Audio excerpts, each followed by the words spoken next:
On Saturday, April 25th, I received a disaster alert.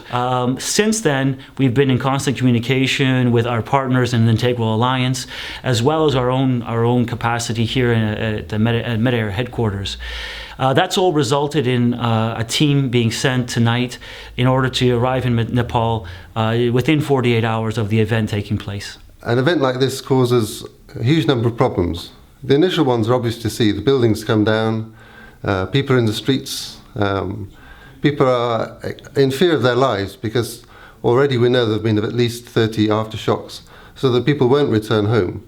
They'll be camping out with their friends, they'll be finding somewhere they feel is safe, they'll be lighting fires, they'll just be trying to stay alive at this point.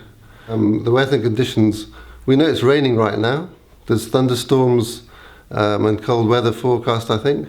Small children, the elderly, people that have got less mobility, they won't be able to keep themselves warm. They'll be looking for blankets, food, warmth, all the things to keep themselves alive.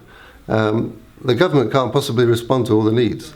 We don't know how many million are affected, but it's covered a huge area. So with already 2,000 deaths, we're probably talking of tens of thousands of people displaced without shelter. So Medair will be looking to really understand people's needs on the ground.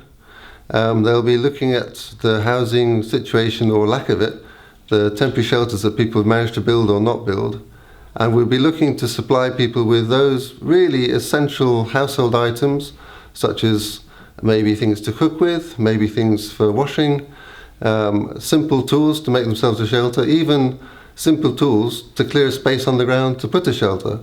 Hammers, wheelbarrows, these sorts of things.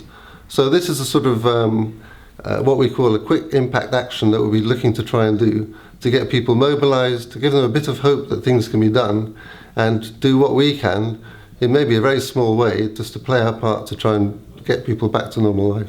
We'll be with people, looking for them, staying in tents, walking through the countryside, looking for villages, looking for towns, really getting across the country as best we can to look for areas of need.